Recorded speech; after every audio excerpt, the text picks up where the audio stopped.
Hey, this is Brett Hembest from JCA Sports Cards. First thing I'm going to ask you to do is hit the subscribe button below so you can stay connected to our content. Click on the like button for this video and also click on the little bell for the notifications so that you know when we've got new videos like this coming up for you that can help you out. Today we're going to be focusing on the trading card database. This is actually going to be a new playlist. It's going to have multiple videos, going to try and keep them short.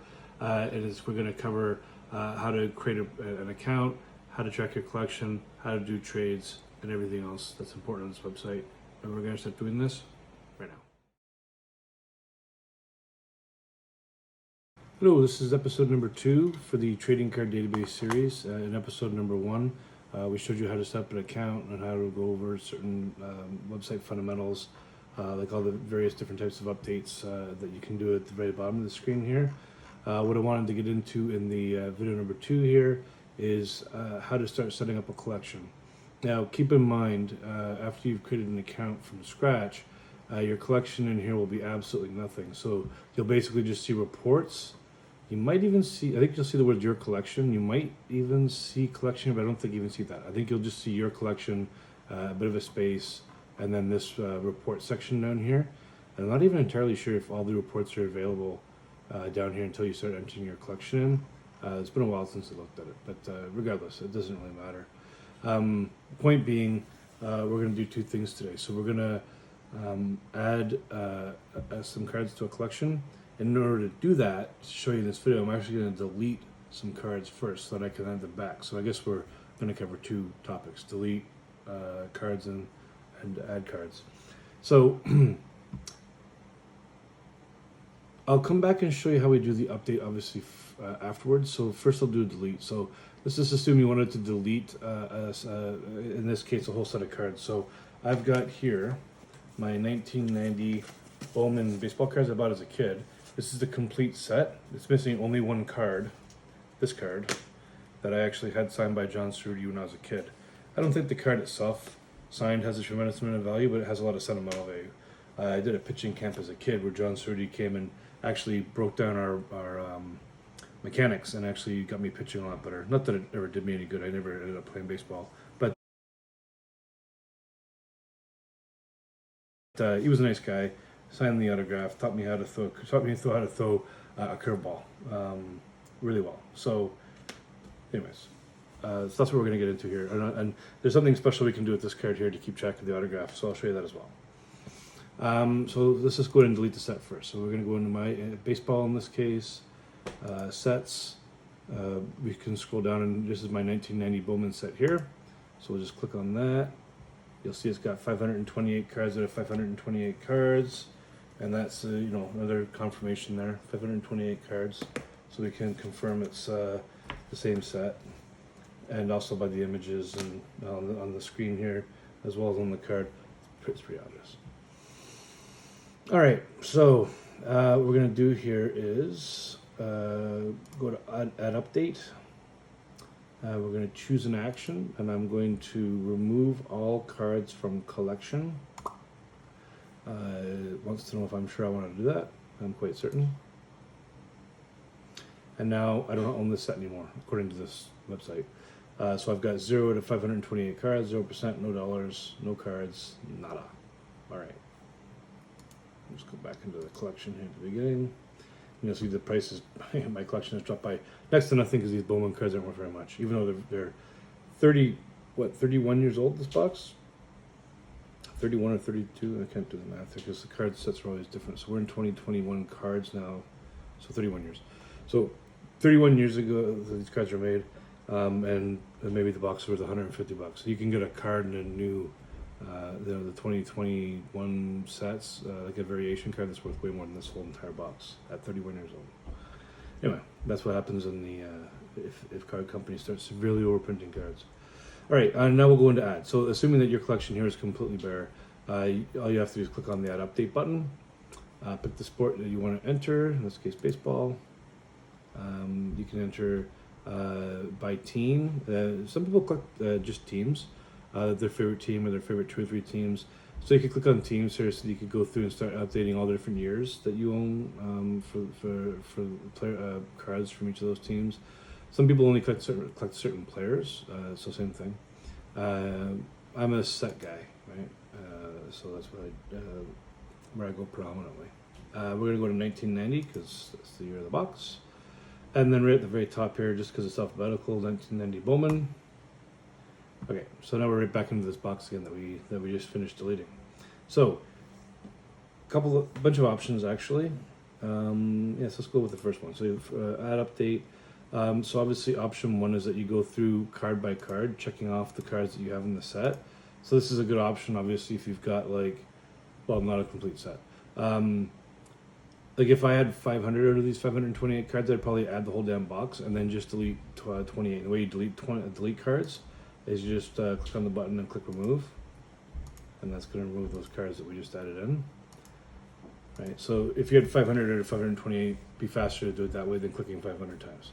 And then there's a couple of other things you can do, like it all depends on what you've got, right? You'll figure this out pretty quick, I'm sure. But like if you knew you had all the Atlanta Braves from the set, you can, and it'll just show you a list of those players, and you can go through and check off the players that you have.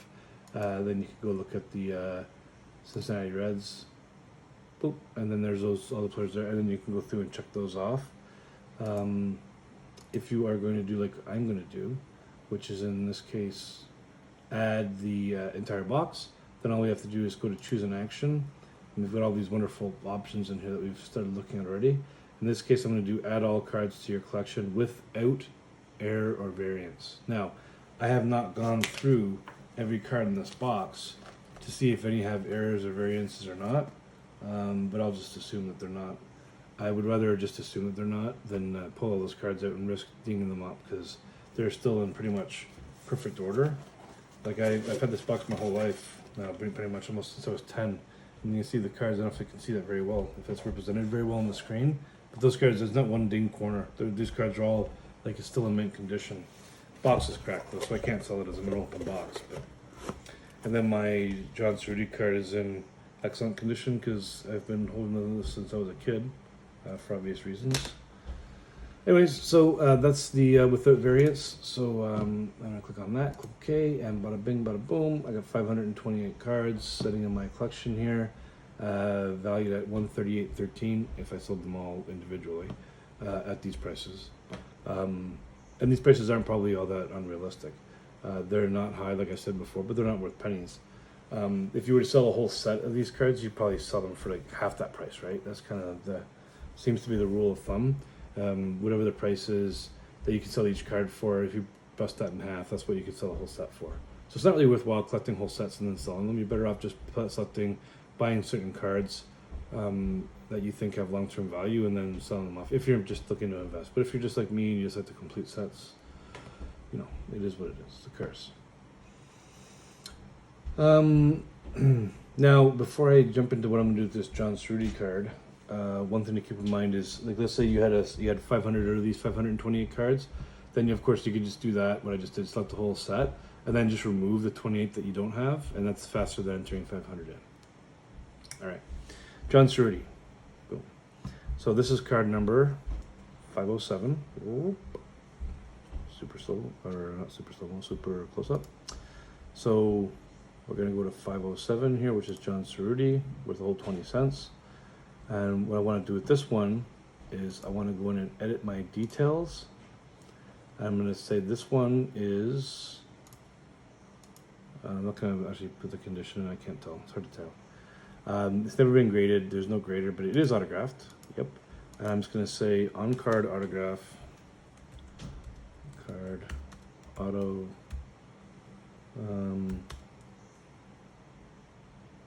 non certified. Now, what I mean by that is that I don't have a certificate saying that one of the grading services has reviewed the autograph to say that it's authentic. Because in which case, what you could send this card in, get it graded, it costs like $20. They'll send it back with their grading. So this one might be looks like it's not necessarily in perfect condition.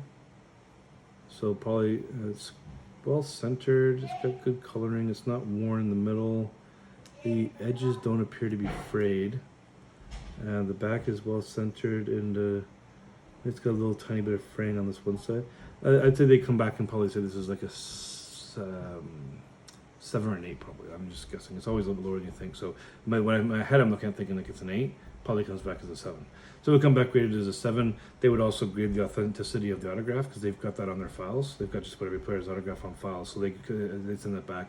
And then you would have a certified autograph. So that if somebody wanted to buy this off you get full value because they'd be assured that not only is the card in good condition, but it's a genuine autograph. It's not just me with my marker. I guarantee I didn't do it. I met this guy.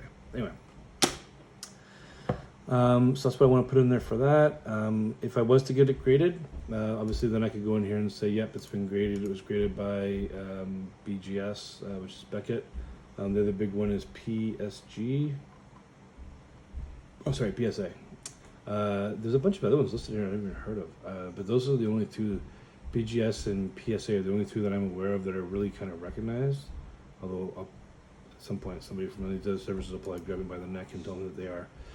And then you can put in here what grade you got, and it just helps you to set a price. Now, to me, this card ain't worth no 20 cents. It's got sentimental value, but I also don't want to sit in here and say it's some kind of a ridiculous price.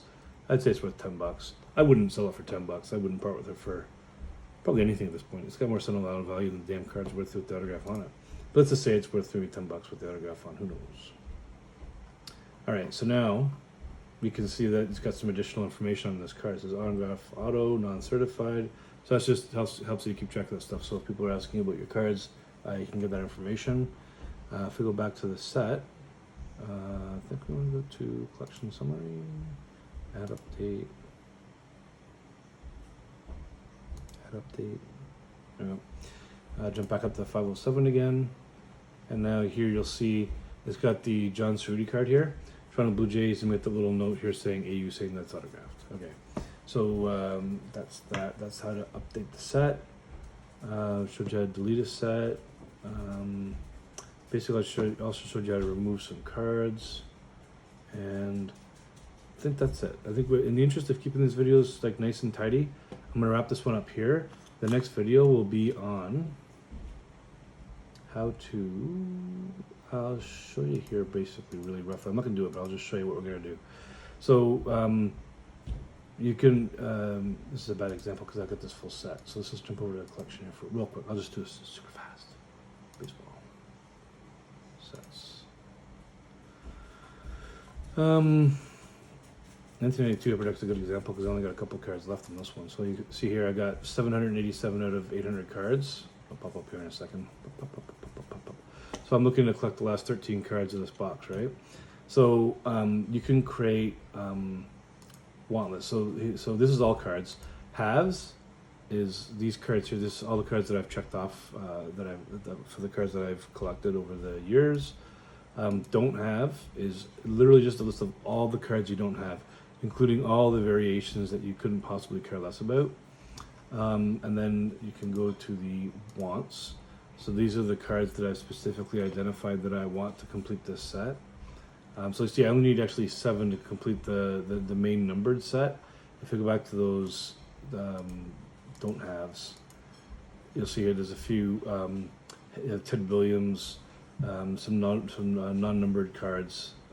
It looks like a couple of variances here. There's a 36 for Ted Williams and a 45 for Johnny Bench, which are probably different than the original card. But anyway, that's neither here nor there. We got wants, like I said, cards you want to get. For sale is any duplicates that you want to trade off. And we'll come back to the transaction and all that sort of stuff later. But wants and for sale trade list is very important list to set up when you want to start doing trades. So the next video, I think what I'll do is I'll cover off how to create the wants and the for sale.